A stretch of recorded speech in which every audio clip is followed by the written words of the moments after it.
Hello, folks. Welcome into episode number 4 of HuPAC Talk with me, your host, HuPAC. Thrilled to be here with you all today as I'm recording from my car. We have a spicy docket of items to get to today. So without further ado, let's dig in. Travis Hunter is a married man.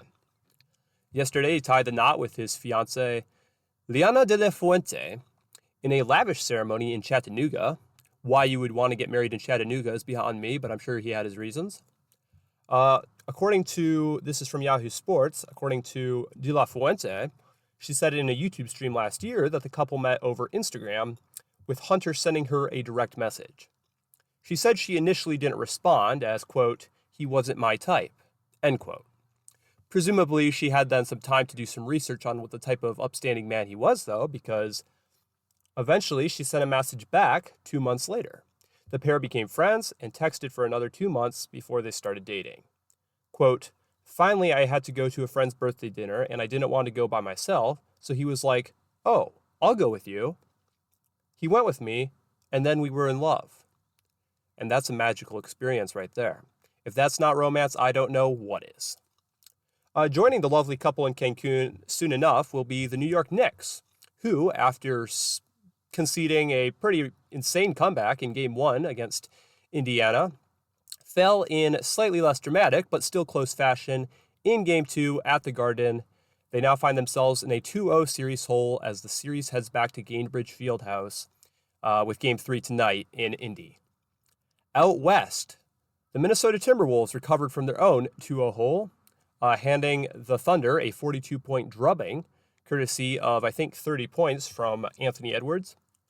With the up-and-down nature, though, of these NBA playoffs, I would not be surprised at all if in the next game they fail to score 100 points. And I think no matter what happens in Game 4, this series is still Oklahoma City's to lose, though I will say that they took the first step towards doing so last night. I have thought extensively about introducing a new segment to these shows, and I have, and I will be introducing a new segment from this show forward. The segment will be titled Burning Questions with HuPAC. You can post any of your burning questions under the appropriate post in my channel page. Only one question this week. It comes from Smooth as Butter 98, who asked, what are your views on the socioeconomic situation in the Middle East? Well, Smooth as Butter, that is a loaded, some might even say an explosive question. Here's the thing about the Middle East, right? It's this vast region encompassing continents and many countries, and there's a lot of sand there, and that's critical to understand because I think just from my intimate knowledge of pop culture, it's worth noting that sand is often linked to turmoil. You see it in The White Lotus. There's just chaos everywhere, and they're on the beach, and you see it in Jaws, and yeah, you see it in the Middle East. There's always turmoil. There's turmoil for breakfast, man. That's what they have out there. And it's just, it's really intriguing, definitely a situation. It's been that way for years.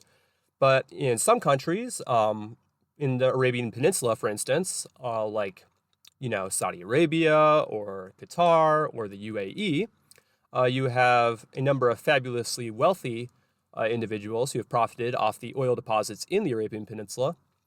And that's just part, really, though, of the Middle Eastern sort of situation, as it were.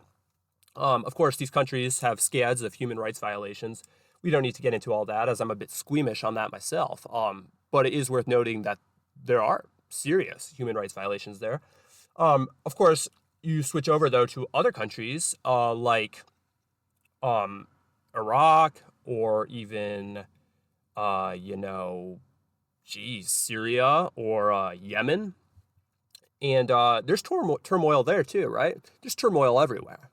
And it's just something, it's not good, but it is nice in a sense because you understand that no matter where you go in the Middle East, there will be turmoil. And that's just great because, it's you got to admire a region for its consistency, right? Or its homogeneity throughout. And such is the case in the Middle East. You've got this recent civil war in Syria that deposed Assad, and they have a new government there. I don't know how that's going. I haven't really checked in on them in a while. I'm not really keeping up to date keeping up to date with Syrian affairs. In Yemen, well, let's just get this straight. If your country is named Yemen, it's just you already screwed up, right? Because the very word Yemen just brings with it so much that is disgusting and foul and rank. So I think really, if they're gonna try to bring about any kind of reform in that blighted country, they would be well advised to maybe start with changing the name. And then in Iraq, I don't know what's going on there. I know there's just been different, terrorist attacks and stuff going on there for a while now. But who knows? There's a lot of poverty in the Middle East. The wealth is definitely very concentrated among the very, very upper crust of society. But I think it all boils down to the sand. Where there's sand, there's trouble. And I think no really region embodies that more accurately than the Middle East. So those are my views. If they are lacking in profundity or accuracy, please don't hesitate to let me know. But I think they sum up the situation pretty well there. That's all for that segment. Mercifully, it's come to a close. I don't really have too much to talk about after that, other than the fact that I'm going to wish you all a happy Memorial Day tomorrow. I've got a 3-day weekend, and that's pretty awesome. I was actually at a concert last night with Renee Fleming and the Cincinnati Symphony Orchestra as part of their May Festival proceedings, and that was a huge amount of fun. It was a real blast sitting there. I was 4 rows back, just beneath the stage. That was really cool, and performance went off without a hitch.